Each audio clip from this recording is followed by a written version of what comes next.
All right, Shalom. Shalom. I want to start by giving our praises, honor, and glory that's due to Yahweh, Bahashem, Yahweh Shai, Bahashem, Rakakwadash. Double honors to the apostles and elders of Great Millstone. Peace and blessings to the hopeful elect Akim scattered throughout the four corners of the earth, giving all diligence to make your calling and election sure, as well as hastening the coming of our Lord Yahweh Shai.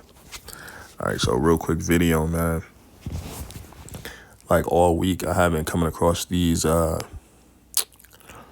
different clips of amazing things that happen in the womb of a woman, you know, concerning a child, when a child is being conceived, you know, and this world, with in this world, abortion is legal, which we know that it's pretty much wicked, man. It is wicked, you know, and by way of the Lord's technology and his internet, man, he's been able to expose how precious life really is. Right? It's been shown that as soon as a sperm hits an egg, a flash of light happens within the womb, which is the Heavenly Father sending that spirit into that egg, you know. And it made me think about the story in Genesis 25 when Jacob and Esau was in the womb. Now, that's the point that I want to make right there. A lot of the accounts that happen in the scriptures, people take them to be just stories, all right? But they're actual accounts of actual events that took place. These are not characters. These are actual people that have lived and that live. Some of these key figures that are in the scriptures, these prophets, these men of the Lord, they're back in the earth today, okay? But anyway, it says in Genesis 25 how the children struggled together within the womb. And it says how Jacob held the heel of Esau. And one would read that and be like, well, that has to be metaphorical. But no, it was literal, man. Okay, and these videos, these certain videos that you see do nothing more but give credence to the fact that these things actually did happen. All right, when you look at, I'm going to play 3 different videos of amazing things that happens within a woman's womb.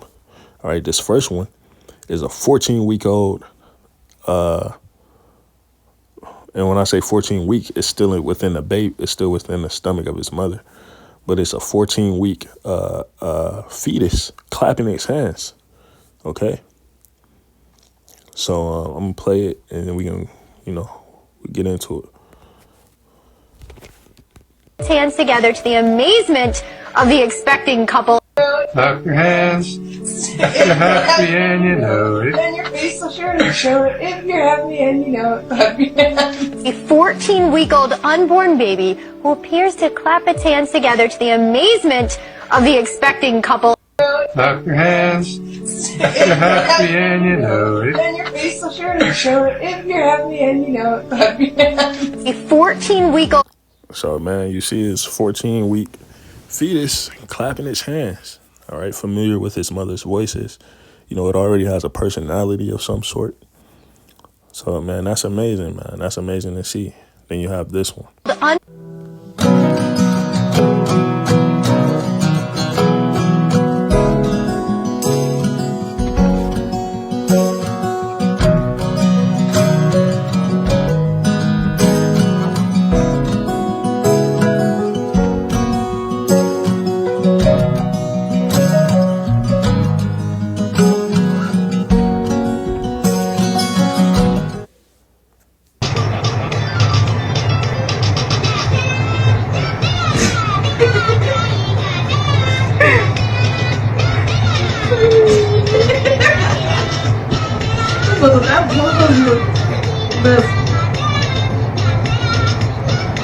Now, this kid already got some rhythm. He's dancing to music. You know, that's a beautiful thing. It's a beautiful thing, man. All right. In a world where abortion is legal and it's frowned upon, all right, women really neglect the gift of giving birth. But we know Esau got us in all type of straits to where having a child is not as easy as we would like it to be. But nevertheless, man, these different videos give credence they give validation and validity to this story, this account right here in the scriptures. All right. I'm going to start at Genesis 25:20. It says, and Isaac was 40 years old when he took Rebekah to wife, the daughter of Bethuel, the Syrian of Padanaram, the sister of Laban, the Syrian. Now, Isaac was 40 when he impregnated Rebekah, man. People frown upon you having children that late nowadays. But I think that Isaac was 60 when the twins were born, when Jacob and Esau were born. But it says, and Isaac entreated the Lord for his wife. So he went before the Lord because she was barren, and the Lord was entreated of him, and Rebekah, his wife, conceived. So yeah, man, she was barren, meaning she couldn't have children. And Isaac went to the Lord, and the Lord blessed her with children. It says, and the children struggled together within her. Right? They was fighting. Jacob and Esau, man, the so-called black man, so-called white man. All right? This thing goes back to the womb. All right? It says the children struggled within her, together within her, and she said, if it be so, why am I thus? So you got to imagine how painful that is, especially when you look at this video.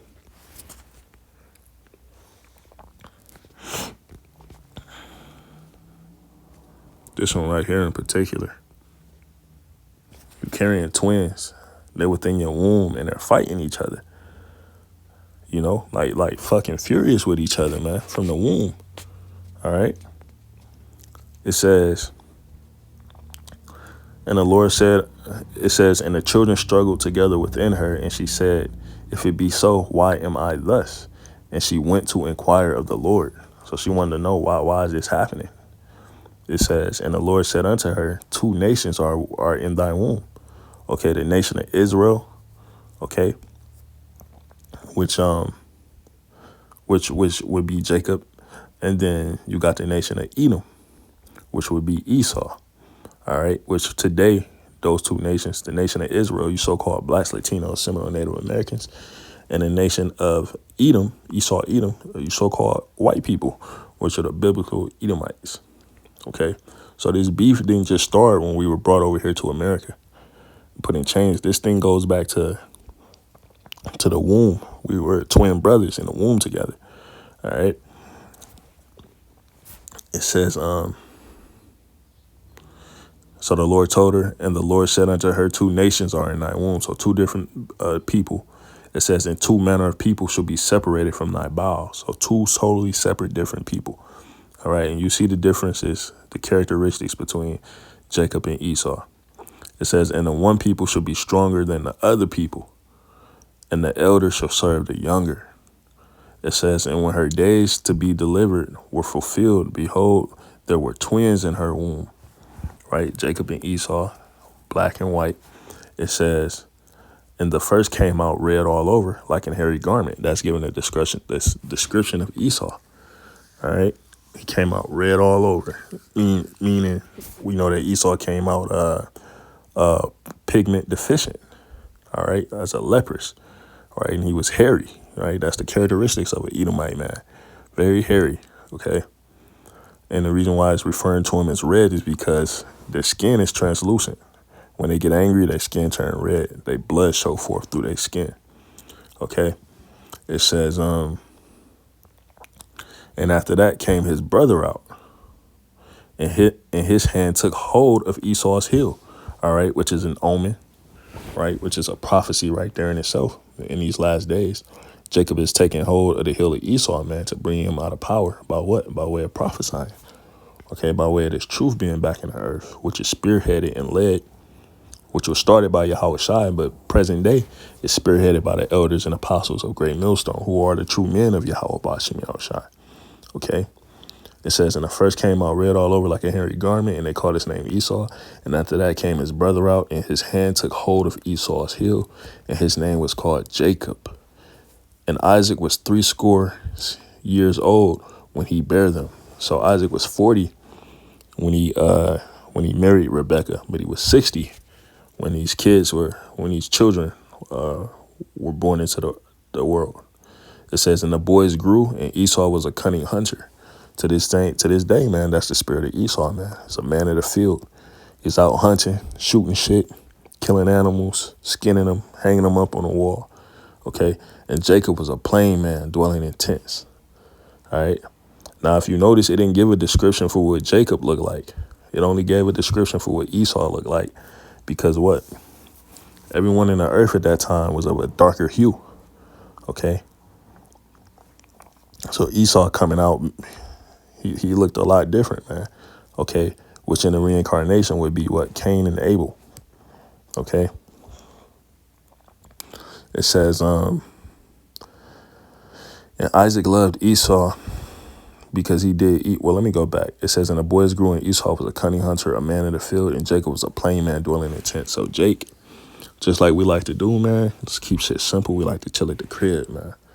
All right. It says, and Isaac loved Esau because he did eat of his venison, but Rebekah loved Jacob. All right. So Isaac loved Esau because, hey, man, Esau was out there hunting, shooting shit, killing shit. Man, he made some good meat. Even to this day, man, ain't nobody smoking no meat like no Edomites, man. They know how to smoke some meat on the grill. You know what I'm saying?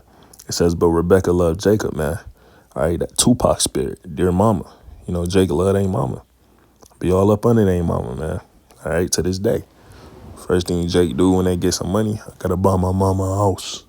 That's synonymous amongst you Jakes. So yeah, man. So the children struggled together within the womb, and when I saw these few clips, it made me think of that. So yeah, man. Even up until this very day, man, the Lord has allowed a lot of things to be revealed in the earth, man, such as Noah's Ark, to validate these biblical accounts. Okay. The land of Sodom and Gomorrah is still covered in sulfur to this day. Okay. You have plenty of scholars that went there, did the work. You can look this stuff up on YouTube to validate these biblical accounts. All right. So everything that the prophets say is true. All right. And there's a lot of validation out there by way of this internet that the Lord is giving us pursuant to Psalms chapter 19 to just furthermore prove the point. So real quick video, Lord's will. It was understandable and edifying. Shalom.